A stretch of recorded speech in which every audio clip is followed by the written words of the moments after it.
journalists actually went too far, then some of them were threatened physically. These threats, in fact, could have been carried out. Fortunately, they never were. Journalists at that time, including myself, kept well away from them, really.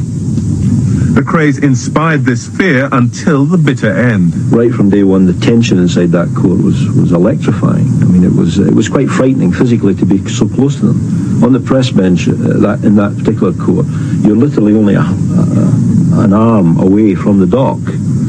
And I remember vividly sitting in that dock, and I was on my own because most of the press boys had gone out to file copy, and I just happened to be sitting there at a particularly dull part of the proceedings.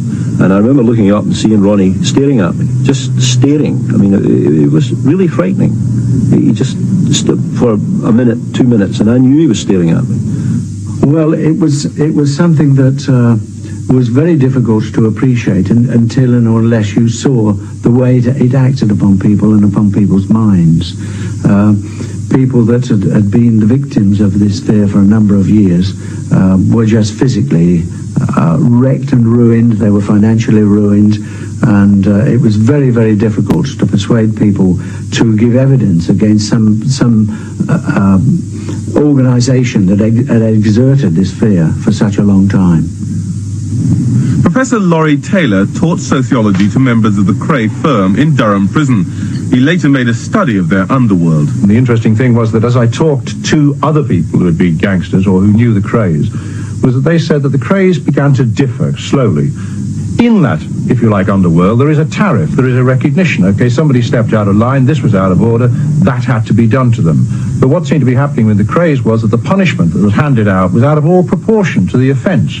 Well, the thing that inspired, if you like, much more fear than was necessary, was that they were unpredictable.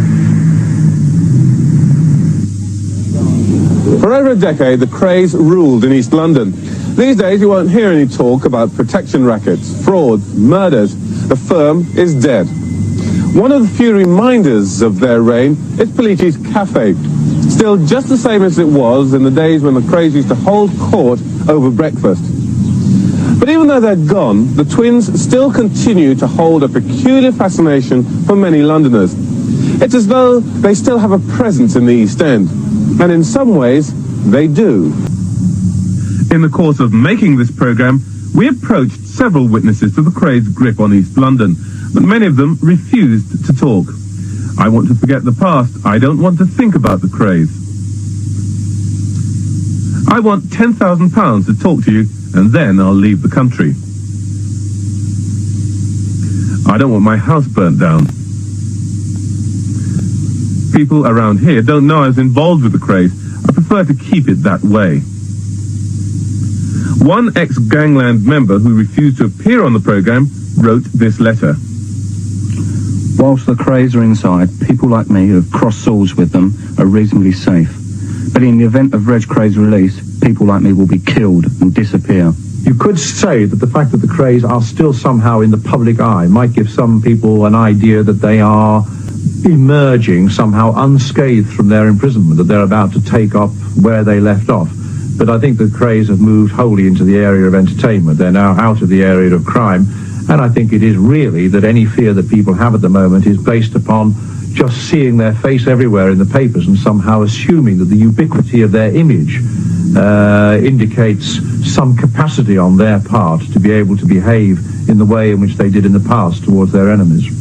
The Krays now claim that they've turned their backs on the past.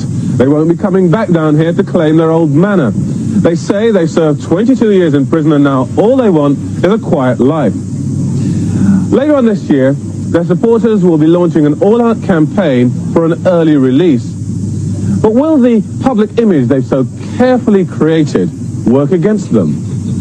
It will take a brave government to release them, there's no doubt about that. But then, after 22 years, and the fact that they've done as much good as they have, and the fact that they've been model role prisoners, they've never been in trouble whilst they've been in prison, I think it only highlights the case. I don't think they're going to do it unless we highlight the case.